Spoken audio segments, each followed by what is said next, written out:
Terus saya bertanya tentang ketuhanan, konsep ketuhanan kepada pendeta saya. Terus beliau menjawab, sebenarnya iman itu cuma bisa dirasakan oleh hati, jangan pakai akal pikiran.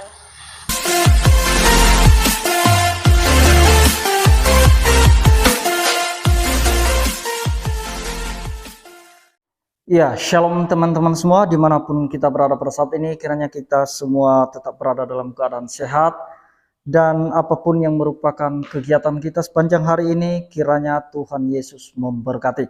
Nah teman-teman, kembali berjumpa lagi di channel kita ini, yaitu Zemaya Niaschin.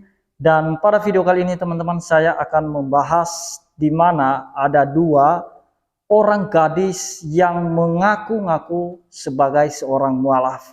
Nah ini saya ambil dari channel saudara kita Muslim. Biasanya mereka membuat konten itu dengan cara settingan teman-teman, dimana mereka mengatur atau memilih orang Islam itu sendiri yang memang sejak lahir dia sudah Islam, dan mereka membuat satu simulasi percakapan seolah-olah mereka itu adalah benar-benar orang yang sudah mualaf, di mana status mereka itu sebelumnya adalah Kristen sehingga mereka pindah ke agama Islam.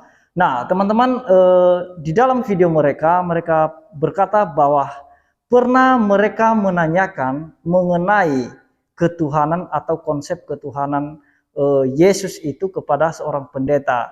Nah mereka tidak sebutkan pendetanya dan juga asal gereja mereka itu atau merek gerejanya, mereka tidak menyebutkannya, dan itu sebuah bukti bahwa mereka itu hanya membual, hanya berbohong untuk bisa mempengaruhi penonton-penonton mereka. Oh iya, mereka ini adalah benar-benar orang yang sudah pindah agama, mereka meninggalkan kekristenan karena memang tidak jelas konsep ketuhanan Kristen itu. Nah teman-teman, sebelum kita menanggapi atau meluruskan setiap pemahaman mereka, mari kita simak video mereka yang berikut ini. Kak Sofia, nama lengkap sebelum masuk Islam apa sih? Nama lengkap saya sebelum masuk Islam Theodora Aritonang, sesudah menjadi Islam Sofia Humairo. Teman-teman memanggil saya kadang Humairo, kadang Humai. Oh, asalnya dari mana? Asal saya dari Sumatera Utara, namun saya tumbuh dan dibesarkan di Bogor. Kalau kamu sendiri? Nama saya sebelum saya masuk Islam, nama saya Renova Utagaol. Tapi setelah saya masuk Islam, saya berubah menjadi Nova Hasanah. Dan asal saya berasal dari Jakarta. Di Jakarta. Iya, Kak. Terus sebelum masuk Islam, apa sih agama kakak? Agama aku sebelumnya Kristen Protestan. Kalau kakak sendiri? Sama, saya juga Kristen Protestan. Insya Allah ya. Masya Allah. Terus, apakah dulu kakak sering aktif di gereja sebelum memeluk agama Islam? Oh, sebelum saya menjadi Islam, saya aktif sebagai pemuda-pemudi di gereja, seperti ikut latihan kor, ikut kunjungan ke panti asuhan, sebagai anggota-anggota untuk mensukseskan acara. Jadi, boleh ceritain Kak? Jadi awal saya masuk Islam dari saya SMP, ada teman saya bertanya kepada saya, sebenarnya Tuhan kamu itu ada 3 ya. Terus sebenarnya Tuhan kamu itu siapa sih? Sebenarnya Tuhan kamu Bapa, Yesus atau Roh Kudus? Saat itu karena saya masih kecil kan, saya jawabnya Tuhan aku tuh Yesus. Terus dia bertanya lagi, jadi Bapak itu siapa? Tuhan juga? Iya, aku bilang kayak gitu kan. Nah dari situ terus dia bilang kayak gini, sebenarnya Tuhan itu cuma satu loh. Sebenarnya Tuhan itu nggak punya anak, dia nggak melahirkan. Iya. Nah dari situ saya berpikir dan saya mulai kepo-kepo dan berlanjut lagi ke jenjang SMK saya. Saya suka lihat di YouTube Ustadz-Ustadz Kainama, terus Ustadz-Ustadz yang lain-lain lah, kayak Bu Hajah, Iren juga. Terus ada situ saya menemukan ayat-ayat yang buat saya Masya Allah tersentuh banget ya. Terus saya mencari-cari juga apa benar sih emang Tuhan itu emang nggak bisa beranak. Saya mencari-cari juga ayat-ayat di mana, ternyata emang beneran ada. Masya Allah. Terus saya bertanya tentang ketuhanan, konsep ketuhanan kepada pendeta saya. Terus beliau menjawab, sebenarnya iman itu cuma bisa dirasakan oleh hati, jangan pakai akal pikiran. Nah terus aku berpikir, gimana kalau kan kita dikasih akal pikiran nih, kenapa kita nggak pakai akal kita untuk berpikir, untuk berakal, ya nggak sih? Betul. Nah, itu dia video settingan mereka, teman-teman.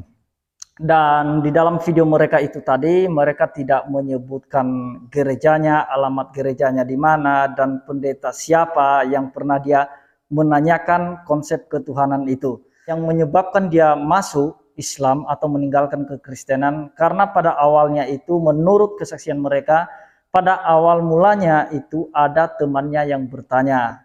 Nah, dia tanya, siapa Tuhanmu? Nah, dia menjawab Tuhannya itu Yesus, dan kemudian ada lagi muncul pertanyaan dari teman-temannya, Bapak itu siapa? Roh Kudus itu siapa? Nah, jadi teman-teman, untuk bisa membahas ini, sebenarnya saya tidak perlu panjang lebar untuk membahas hal ini, karena masalah tentang konsep ketuhanan atau Allah Tritunggal ini saya pernah bahas di video saya sebelumnya. Nah, yang mau saya bahas di sini, yang saya mau luruskan ini terhadap fitnah yang dia katakan bahwa pendeta memberikan jawaban kepadanya, yaitu kalau kita percaya kepada Tuhan itu cukup kita rasakan dalam hati. Nah, artinya iman itu cukup dirasakan dalam hati, tidak boleh pakai akal dan pikiran. Nah, sebenarnya ini hanya diada-adakan aja ini, karena belum tentu juga seperti itu jawaban pendeta itu pas dia tanya. Nah, tapi oleh karena itu harapan kita kepada para hamba Tuhan, kepada para pendeta untuk bisa memberikan jawaban yang cukup memuaskan. Kalau misalnya ada pemudanya bertanya, mungkin ada jemaatnya bertanya mengenai konsep ketuhanan, ya saya yakin tidak seperti itu sih jawaban pendeta. Tidak mungkin dia berkata bahwa kalau beriman itu cukup dirasakan dalam hati dan tidak perlu pakai akal dan pikiran. Nah, jadi teman-teman, kita akan mulai membahas tentang masalah iman. Kita coba mengawalinya dalam Ibrani 11 ayat 1, kita lanjut nanti ke ayat 6. Begini firman Tuhan, iman adalah dasar dari segala sesuatu yang kita harapkan dan bukti dari segala sesuatu yang tidak kita lihat. Nah, teman-teman, iman itu adalah merupakan dasar harapan kita. Dan apa yang kita harapkan itu merupakan sesuatu bukti yang benar-benar ada, yang benar-benar nyata. Tidak hanya sekedar percaya. Nah, teman-teman, lanjut di ayat yang ke-6, tetapi tanpa iman tidak mungkin orang berkenan kepada Allah. Nah, yang membuat kita berkenan kepada Allah adalah iman. Nah, iman yang bagaimana nanti kita akan jelaskan, karena ada beberapa macam jenis iman. Nah, kemudian sebab barang siapa berpaling kepada Allah, ia harus percaya bahwa Allah ada. Nah, itu dasar iman ya. Nah, kita harus percaya bahwa Allah itu ada. Sekalipun kita tidak melihatnya, kita tidak bisa merabanya secara fisik, tetapi kita punya satu keyakinan bahwa Allah itu benar-benar ada. Itu yang dikatakan oleh penulis Ibrani. Dan bahwa Allah memberi upah kepada orang yang sungguh-sungguh mencari Dia. Nah, itu dia teman-teman dasar iman kita, bahwa kita harus percaya kepada Allah. Nah, pertanyaannya sekarang, iman yang bagaimana yang benar di hadapan Tuhan? Iman yang bagaimana yang benar menurut Alkitab? Nah, banyak orang mengatakan bahwa iman itu sama dengan percaya. Nah, itu merupakan sinonim. Hanya saja yang membedakan, iman itu merupakan kata benda dan percaya itu merupakan kata kerja. Nah, teman-teman, iman itu melebihi dari percaya. Nah, karena masalah percaya dalam bahasa Inggrisnya belief, masalah percaya ada di dalam Alkitab bahwa setan-setan pun percaya. Nah, hanya sekedar percaya bahwa Allah itu memang ada. Nah, itu yang pertama. Dan kemudian iman di mana ada 10 orang yang sakit kusta. Nah, 10 orang yang sakit kusta ini, mereka datang kepada Yesus dengan satu keyakinan bahwa mereka itu pasti disembuhkan. Nah, mereka mengimani itu. Nah, jadi setelah orang yang sakit kusta ini, 10 orang ini, ketika Yesus berkata, perlihatkanlah dirimu kepada imam-imam. Nah, di pertengahan perjalanan, yang 10 orang ini semuanya sembuh. Nah, jadi kenapa? Karena mereka ini yakin bahwa Yesus itu sanggup menyembuhkan mereka. Percaya, sekedar percaya bahwa mereka itu disembuhkan. Tetapi ternyata benar di pertengahan jalan 10 orang sakit kusta sembuh. Tetapi masalahnya sekarang, apakah yang 10 orang ini datang kembali kepada Yesus untuk mengucap syukur? Nah, berapa orang yang kembali kepada Yesus untuk memuliakan Tuhan karena dia telah sembuh? Hanya 1 orang, itu pun orang asing, bukan orang Israel. Nah, jadi teman-teman, itulah iman mereka. Jadi iman mereka itu hanya sebatas mukjizat yang mereka terima. Nah, setelah itu tidak. Tetapi iman yang benar menurut Alkitab adalah iman yang dimiliki oleh 1 orang itu, di mana dia disembuhkan, berbalik lagi kepada Yesus untuk memuliakan Tuhan. Makanya Yesus bertanya kepadanya, mana yang 9 orang? Mana yang 9 orang itu? Mereka itu semua sudah sembuh.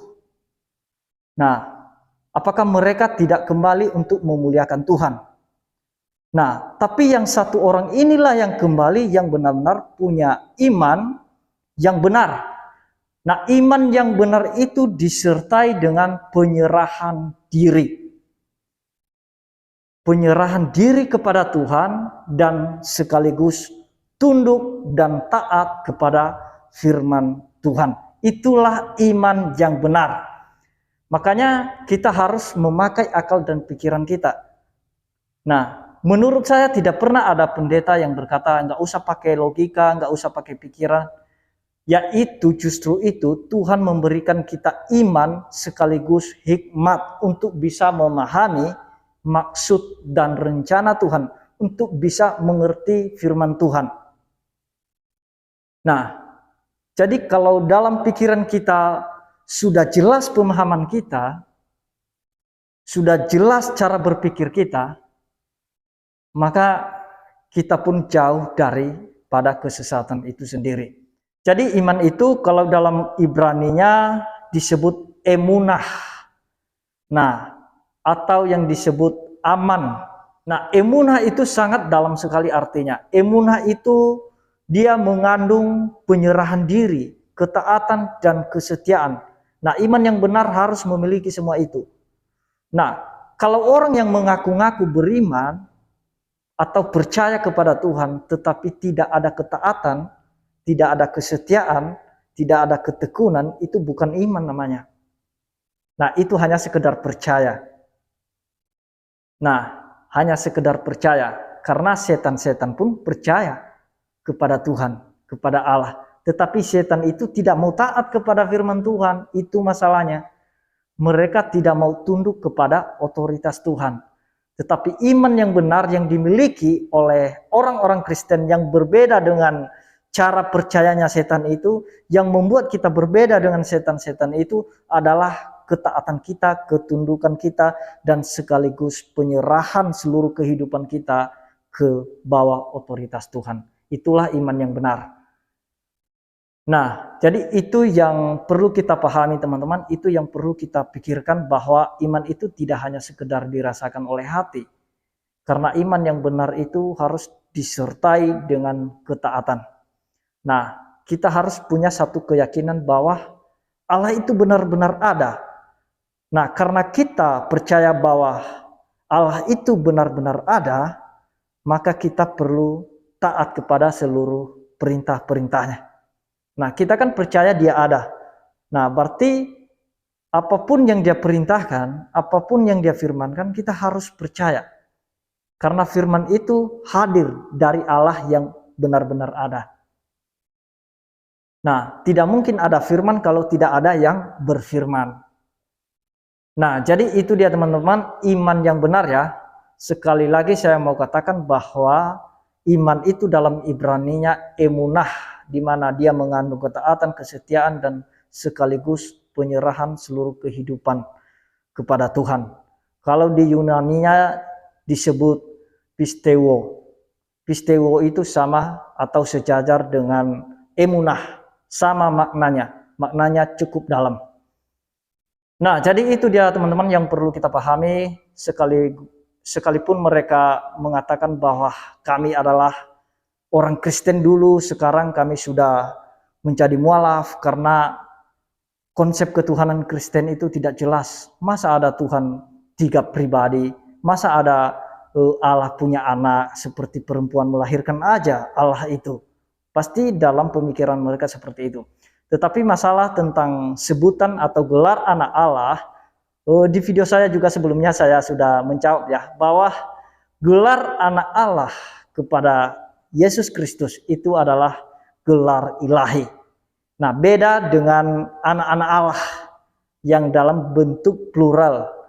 Kalau anak Allah dalam bentuk tunggal atau singular, itu hanya dikhususkan kepada Kristus. Dan ketika Yesus mengakui dirinya di hadapan orang-orang Farisi, ahli-ahli Taurat, dia menyebut dirinya bahwa dia adalah anak Allah, marahlah semua ahli-ahli Taurat, orang-orang Farisi yang ada di situ. Kenapa mereka marah ketika Yesus menyebut dirinya sebagai anak Allah? Kenapa mereka marah? Karena dalam pemikiran Yahudi, ketika Yesus menyebut dirinya sebagai anak Allah, maka dalam pikiran Yahudi bahwa Yesus itu sedang menyamakan dirinya dengan Allah. Kok Yesus menyamakan dirinya dengan Allah? Siapakah Yesus? Nah, itu di dalam Yohanes terdapat. Pada mulanya adalah firman, dan firman itu bersama-sama dengan Allah. Dan firman itu sendiri adalah Allah, dan di ayat 14-nya firman itu telah menjadi manusia, yaitu Yesus Kristus. Itulah wujud dari firman itu. Nah, itulah yang menyebabkan orang-orang Farisi ahli Taurat menangkap Yesus. Karena mereka berkata, Yesus itu menghujat Allah, menyamakan dirinya dengan Allah. Nah, itu begitu pentingnya, begitu tingginya gelar anak Allah itu yang disandangkan kepada Yesus. Nah, jadi itu dia teman-teman, kita tidak perlu bahas itu. Kalau mau nonton nanti teman-teman, ada di video saya sebelumnya, saya sudah membahas itu. Nah, sampai di sini saja yang mau saya sampaikan. Mari kita tetap kuatkan iman kita, dan juga kepada para hamba Tuhan, para pendeta yang ada atau yang melayani di gereja, kalau misalnya ada jemaat atau mungkin ada para pemuda-pemudi yang mau bertanya atau menanyakan suatu firman yang mereka mungkin tidak mengerti, marilah berikanlah jawaban kepada mereka sesuai dengan ajaran Alkitab. Tidak boleh ditambahkan dan tidak boleh dikurangi. Ajarkan dengan benar. Nah, jadi itu dia teman-teman, kiranya Tuhan Yesus memberkati kita semua. Shalom.